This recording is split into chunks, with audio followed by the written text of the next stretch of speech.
سر کیسا رہا یہ ہفتہ؟ تھا گزر گیا سر. لیکن سر حالات وہیں کے وہیں اسی طرح چل رہے ہیں, ٹکراؤ کی کیفیت اسی طرح اداروں کے درمیان بھی شاید, اور تحریک انصاف ابھی جس طرح جلسہ ہوا ملتوی کر دیا گیا. سر یہ ملتوی کرنا تحریک انصاف کو فائدہ دے گا, یا جو انہوں نے موقف دیا ہے کہ جی جلسہ اس لیے ملتوی کیا گیا کہ مبارک ثانی کیس کی وجہ سے مذہبی جماعتیں اسلام آباد میں ہیں اس وقت موجود, تو وہ چاہتے تھے کہ تصادم نہ ہو جائے یا کچھ اس طرح کا نہ ہو, تو اس کے لیے بیک آف کر جانا چاہیے. عمران خان صاحب نے خود کروایا سر. بسم اللہ الرحمن الرحیم. وہ ایک محاورہ ہے کہ ہاتھ کنگن کو آرسی کیا. اچھا. ہاں, پی ٹی آئی والے جلسہ رکھیں کینسل کریں, ان کی صحت پہ کیا اثر پڑتا ہے؟ عوام ان کے ساتھ ہیں, اور جو قیادت ہوتی ہے, قیادت کا کام یہ ہوتا ہے کہ انہوں نے لہو بھی گرم رکھنا ہوتا ہے اپنے ورکر کا, لیکن اس کو ٹکرانا بھی نہیں ہوتا. سیاست میں سب سے نقصان دہ چیز جو ہے وہ ورکر کا حکومت سے غیر ضروری ٹکراؤ جو ہوتا ہے وہ پولیٹیکل پارٹی کی کاڈر کو کمزور کرتا ہے, لیکن پولیٹیکل سٹرینتھس کو بڑھانا اور ایسی ایکٹیویٹیز جنریٹ کرنا جس کی وجہ سے سیاست آگے بڑھے وہ لیڈر کا کام ہوتا ہے. تو میرا خیال یہ ہے کہ دیکھو نا, جو حکومت کنٹینر لگا, وہ اسلام آباد کے بارے میں کل ہمارے ایک دوست فون کر کے کہہ رہے تھے کہ اسلام آباد کو ڈرائی پورٹ ڈکلیئر کر دینا چاہیے کیونکہ تو کنٹینر ہی کنٹینر پڑے ہیں.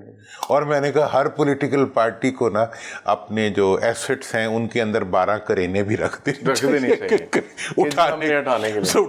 مطلب یہ ہے کہ یہ کیا حکومت اور کیا اس کا طریقہ کار. ابھی جو آپ سر اس میں ایک چھوٹی سی آپ کہہ رہے تھے حکومت سے نہیں ٹکرانا چاہیے, کیا ہم اس کو یہ بھی کہہ سکتے ہیں حکومت پلس اسٹیبلشمنٹ سے نہیں ٹکرانا چاہیے؟ دیکھیں اسٹیبلشمنٹ تو سڑک پہ آ ہی نہیں سکتی. آپ کو یہ چیزیں میں ایجوکیٹ کرنے کی کوشش کر رہا ہوں اپنے نوجوانوں کو, چونکہ سیاستدان نے بڑی شاطرانہ طریقے پہ انہوں نے اسٹیبلشمنٹ کو اپنے آگے کھڑا کر دیا, جبکہ اسٹیبلشمنٹ کا کوئی فرد کسی کامن مین کی تلاشی بھی نہیں لے سکتا, کسی کامن مین کو ٹچ بھی نہیں کر سکتا قانوناً, until unless وہ کوئی چیز وائلیٹ نہیں کرتا. نہیں, جب تک پولیس نہ ہو.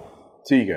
ایون ناکوں پہ آپ کبھی دیکھیں نا, جو کینٹ میں بھی اکثر ان کے ساتھ پولیس بھی کھڑی ہوتی ہے. صحیح ہے. تو مطلب یہ ہے کہ یہ تمام تر اختیار ڈیلنگ ود دا پبلک وہ ہے پولیس کے پاس, یعنی کہ حکومت کے پاس. یہ اب حکومت کی سائنس ہے کہ وہ خوشامد کر کر کے کہتے ہیں سر آپ تو بس آپ ہیں, اور بس ہمارے وہ ایک ہمارے لیڈر تھے, تو وہ اس وقت لطیفہ چلا ہوا تھا ضیاء صاحب کے زمانے میں. اچھا. کہ وہ جی جہنم میں سارے جو تھے نا وہ لیڈر وہ یہاں تک جو ہے نا آگ میں ڈوبے ہوئے تھے, تو ضیاء صاحب بالکل باہر تھے, تھوڑا نیچے گھٹنے تھا. تو کسی نے پوچھا کہ جی کام تو ہم سب کے ایک سے رہے, آپ کیسے اتنے اوپر؟ ان کو چپ کر جو نیچے جو ہے. تو مطلب یہ ہے کہ ہمارے سیاستدان جو ہے وہ ناک تک اپنی سیاکاریوں میں ڈوبے ہوتے ہیں, لیکن وہ یہ کرتے ہیں کہ نیچے بیچاری اسٹیبلشمنٹ کو دبا لیتے ہیں اور اپنے آپ کو اس سے اوپر کر کے معصوم بن کے کھڑے ہو جاتے ہیں. دیکھیں جی ہمیں تو یہ جو سارے معاملات ہیں یہ پولیسنگ کے معاملات ہوتے ہیں, حکومت کے معاملات ہوتے ہیں, اور حکومت سے ہی. تو اس لحاظ سے پولیس کے ساتھ ٹکرانا یا قانون کے ساتھ ٹکرانا یا کار سرکار میں زیادہ مداخلت کرنا یہ سیاست پارٹیوں پہ کام نہیں ہوتا. آپ گاندھی سے شروع ہو جائیں, قائد اعظم تک لے آئیں, جتنے بھی لیڈرز تھے, جس نے اچیومنٹ کی ہے اس نے through path of least resistance کی ہے. ٹکرے مار کے جو ہے جتنی بیچاری جہادی قوتیں لڑ کے بندے بھی مکا لیندے, مطلب سب کچھ کر لیتے. سیاسی جد و جہد اس طرح نہیں. بھئی آپ نے پرمیشن کینسل کی ہے, انہوں نے اسرٹ کیا ہے, پریشر بنایا ہے, سائے وارفیئر کہتے ہیں اس کو. پولیٹیکل پارٹیز نے انہوں نے سائیکلوجیکلی حکومت کو جو ہے نا وہ ڈاؤن کر دیا ہے, ان کی نروز کو توڑ دیا. اس کے بعد کہا جی اچھا جی اگلے ہفتے کر لیں گے, اگلے ہفتے پھر وہ آ جائیں گے. وہ ہاتھ کنگن کو آرسی کیا ہے؟ تو اس لیے یہ کوئی آخری دن نہیں ہوتا سیاست میں. آخری دن 8 فروری تھا, اس دن آپ کے ورکر نے اپنا کام کر دیا.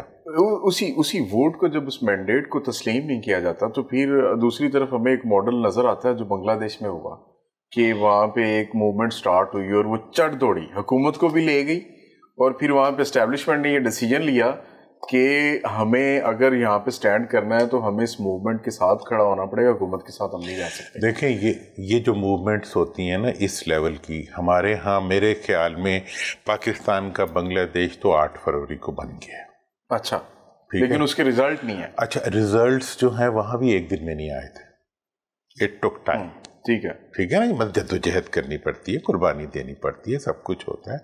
یہاں کا رزلٹ آ چکا ہے, بورڈ پہ لگا ہوا ہے, ابھی نہیں ماننا, تھوڑے دن اور نہ مانو, پھر عوام ڈنڈے سے منوا لیں گے. لیکن اس کو آرگینک اس کو نیچرل طریقے پہ آپ کو آگے بڑھانا پڑے گا. ابھی ضرورت ہے کہ ساری پولیٹیکل فورسز جو ہیں جو اپوزیشن میں ہیں وہ اکٹھی ہوں. ابھی ضرورت ہے کہ نوجوان جو ہیں وہ اپنے حق کے لیے آواز اٹھائیں. ابھی ضرورت ہے کہ وکلاء اور تمام کاڈرز جو ہیں سوسائٹی کے وہ اس حکومتی جبر اور ناجائز.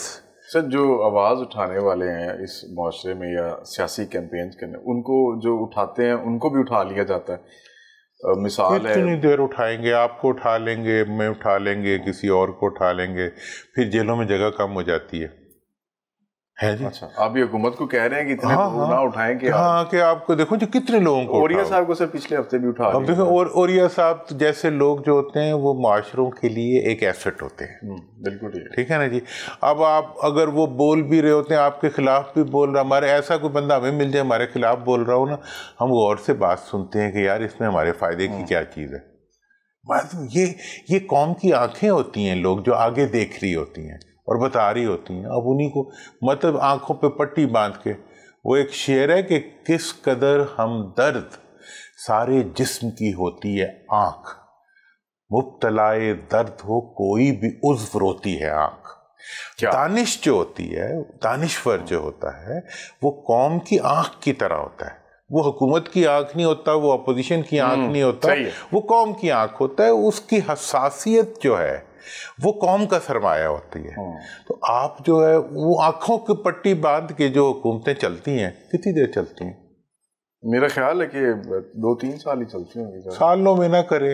اچھا جی, کیا جس دن پٹی باندھتی ہے اس دن اندھیرا ہو جاتا ہے. نہیں, چونکہ ہم نے دیکھا 16 مہینے پی ڈی ایم کی گورنمنٹ آئی, تو پھر جب الیکشن ہوا تو وہ 16 مہینے کا رزلٹ یہ نکلا کہ وہ 45. 16 مہینے کی حکومت جو تھی نا, وہ تو پی ڈی ایم کی حماقت تھی اور خان صاحب کی حماقت بھی تھی کہ انہوں نے چھوڑ دی تھی.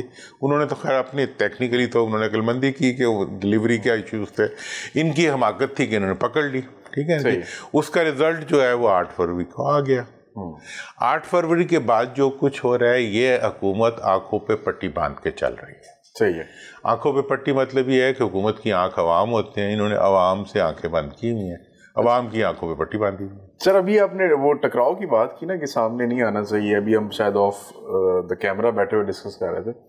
تو سوال یہ ہے کہ سر عمران خان صاحب اور جو اس ٹائم اسٹیبلشمنٹ ہے یا ادارے ہیں, اسپیسیفکلی اگر آپ کہیں بات کریں فوج ہے, تو اگر اس کے درمیان ٹکراؤ ہو رہا ہے تو اس کا فائدہ حکومت کو ہو رہا ہے.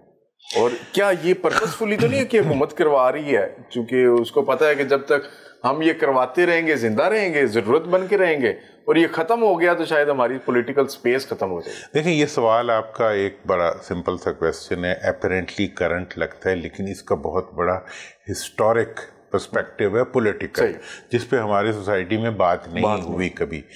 دیکھیں, اگر آپ 47 سے شروع ہو جائیں, 47 سے 54 تک, اچھا, آپ کے سیاستدانوں کی حکومت تھی. ٹھیک ہے, جس میں کہ ایسٹ پاکستان کے سیاستدان بھی شامل تھے جو کہ الٹرا ڈیموکریٹ تھے. ٹھیک ہے. انہوں نے محنت کر کے تمام آڈز کے اگینسٹ جو ہے وہ 54 کا آئین بنا دیا, جسے ڈرافٹ کانسٹیٹیوشن آف 54 کہتے ہیں, اور جس کو کہ جو کہ دونوں خطوں کے لیے قابل قبول تھا. اس میں بنگلہ دیش, ایسٹ پاکستان کو ان کی آبادی کے مطابق, مغربی پاکستان کو, وہ میرے خیال آپ کے ہم نام ہی تھے, محمد علی بوگرا صاحب. بوگرا صاحب, انہوں نے اس کے زمانے میں وہ پاس ہوا. اب اگر وہ آئین لگ جاتا تو اس صورت میں پاکستان کبھی بھی نہ ٹوٹتا. اس میں تمام ایشوز کو ایڈریس, میں اس کی ڈیٹیل میں ابھی نہیں جانا چاہتا, لیکن کیا ہوا کہ 54 میں پاکستان کا پہلا بیوروکریٹک مارچ چلنا لگا. پہلا مارشل لا فوج نے، جی بالکل ایسے، وہ جو اس نے غلام محمد نے لگایا تھا وہ بیوروکریٹ تھا، اس نے لگا دیا، اور اس کے نتیجے میں یہ ہوا کہ اسمبلیوں کے دروازے بند کر دیے گئے، اور پھر اس کے بعد ایک ایکتا شروع ہوا، وڈیرا مغربی پاکستان کا، پاکستان کے تنخواہ دار وڈیرے جس میں بیوروکریٹس بھی آ جاتے ہیں، عدالتوں کو بھی لے آئے، فوج کو بھی لے آئے، سب کو لے آئے، تو یہ سارے وڈیرے جو تھے یہ مل کے عوام کے مقابلے میں کھڑے ہو گئے، صحیح، ٹھیک ہے جی۔ پھر انہوں نے 56 کا آئین بنایا جس میں کہ انہوں نے پیریٹی کا جاہلانہ کانسیپٹ متعارف کرایا۔ وہ 56 کا آئین جو تھا وہ حقیقت میں میثاق تقسیم پاکستان تھا کہ جی وہ 60 ہیں تو وہ بھی 50 ہیں، ہم 40 ہیں تو بھی ہم 50 ہیں، یہ جو بھی اس کا، وہاں سے پاکستان کو انہوں نے وہ کر دیا، اور پھر 58 میں دوسرا مارشل لا لگ گیا۔ اچھا، اب یہ ساری کہانی کو لے آئیں آپ 72 تک، تو پاکستان کی آج تک کی جو پولیٹیکل ہسٹری ہے اس کو 2 حصوں میں آپ ڈیوائیڈ کر سکتے ہیں۔